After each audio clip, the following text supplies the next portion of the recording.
While I typically maintain an objective point of view, this video will present speculative theories and should be regarded as such. I've recently fallen into a new rabbit hole on YouTube, near-death experiences. Despite variations in the stories, recurring themes were too compelling for me to dismiss outright. These individuals often return with specific information seemingly impossible to have known, such as details about the scene of their death. In the majority of cases, people describe observing their surroundings, including their lifeless body. So I keep trying to get up and try to pull myself as hard. So I use all my force to just pull myself up. And it was like this suction feeling going right out. And I look down and see a body laying right there. And I'm like, that's my body? I'm like, nah, that's my mind messing with me. If I'm up here and my body is down there and he's calling code blue, I think I just died. I heard a huge crack. And this big flash of light came out of the phone and hit me right in the face. And just threw me back like a rag doll. And I took about 3 steps and I run into myself on the ground. Upon grasping the situation, people typically encounter a light-made tunnel. Venturing through this tunnel, they reach a place of exquisite beauty, often depicted as fields or grand stone temples. At this juncture, a being, whether a family member or guide, contacts the experiencer. Then he explained to me that he has to take me now, and that we were going for something. And I said, what? He says, we're going for your life review. And I started to relive my life. It's more than just a review. It's a re-experiencing of your life.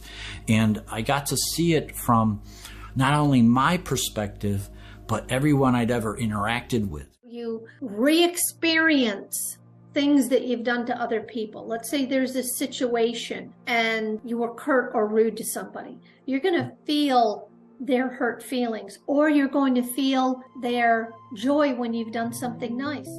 Finally, the guide informs them it's not their time to pass or provides a choice based on their current life circumstances. While the sources vary in quality, some suggest that aliens perceive humans as containers.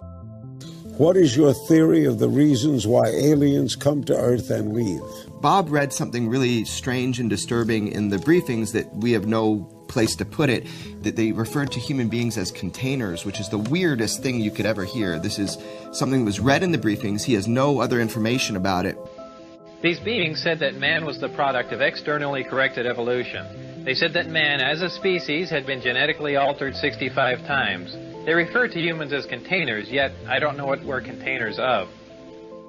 Another interesting fact, alien abductees frequently mention the concept of past lives. And these smaller little beings, they grab me off the table and they lead me to an adjacent room. And in that room, they hand me a small black box, and they had me open the box, and inside the box, it just exploded in light. It was like an information download watching 1,000 movies play at once at light speed. And at that point, it brought me to a memory of my own past life, to where I saw my own family die in a car accident, walk up to my own house, and then I shot myself. In historical context, what were described as angels and demons align with aspects of the phenomenon. Even today, some high-ranking officials who resist disclosure refer to non-human intelligence as demons. You believe we're in UFOs, alien life? No, I don't believe in alien life. I believe that they're demonic, and that they're demonic beings that make an appearance and appear to be real, and they are real.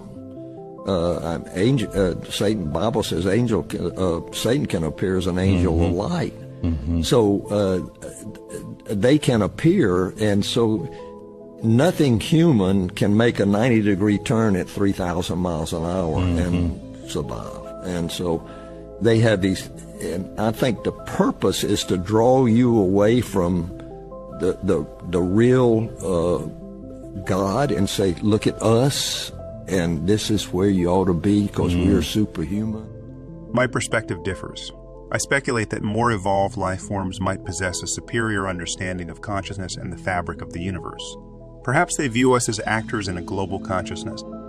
Hey guys, it's Alyssa Rushton, and I am a near-death survivor. Let's just dive into it. There wasn't a lot of words. There was telepathy, there was imagery and sacred geometry, but I wasn't actually sitting down and having conversations. It was all, blocks of thought, blocks of transmitted data, basically, that I had to then come back here and try to piece together and figure out. And so one of the biggest things that I learned on the other side was that we are here to expand our consciousness, and that our experience basically goes up and informs the consciousness, the bigger consciousness.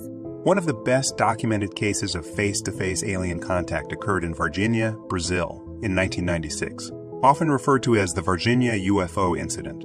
It is said that a UFO crashed and live beings escaped, later to be captured by the local military. James Fox, a renowned documentary maker, elaborates on an intriguing aspect of the event. These two doctors, during a procedure, the creature had a wound somewhere. They were trying to fix it. And all of a sudden, the creature kind of comes more to life. It was alive, but it kind of comes to life, and it communicates with the two doctors telepathically. And apparently the telepathic communication was, I feel sorry for you humans. You have no idea about your potential, who you really are. I often wonder about the origin of my obsession with this subject. I do recall having a few lucid dreams about the phenomenon, but I can still discern them as dreams. In one of them, I was living in our first house when I was around 10. I remember seeing spaceships landing on the street from our windows. Everyone in the house seemed frozen, but I could still move freely. I forgot about it, but I created a small recreation about 12 years ago.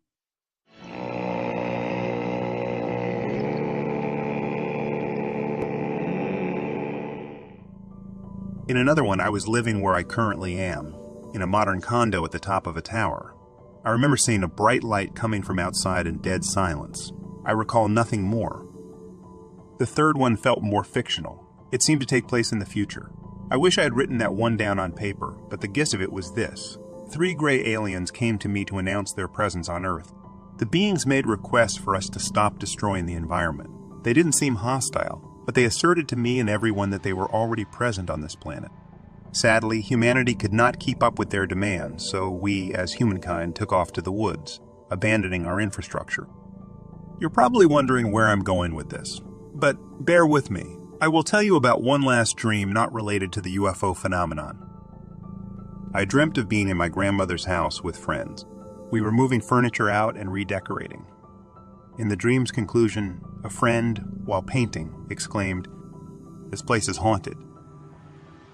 Upon waking up, I heard knocking at my door. It was my dad informing me that my grandmother had passed away. My grandmother, suffering from Alzheimer's, had been in a nursing home for years. I sadly rarely thought about her. As I was physically closest to the nursing home, did her spirit come to visit me? The likelihood of having that dream at the precise moment of her death seemed nearly impossible. The purpose of sharing this experience is to emphasize the concept of the non-locality of consciousness.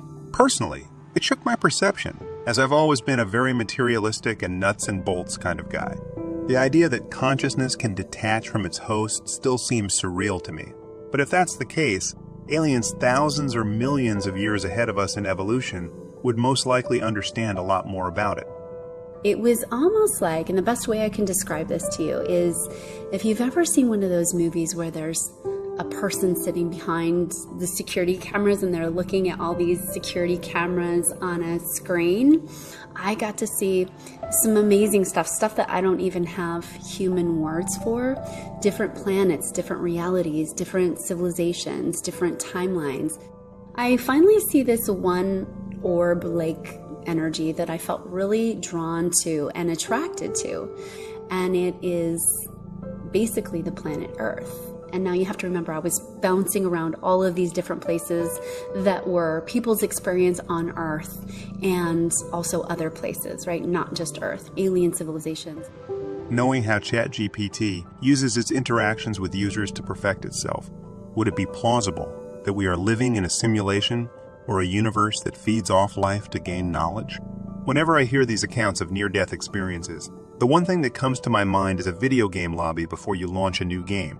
Even if that simulation is made out of love, as many testimonies tell us, the idea that we are quasi-eternal beings sent back to re-experience life from an infinite amount of angles and struggles is terrifying. Also, wouldn't discovering this very fact make life on Earth useless for the global consciousness? It's the Truman Show!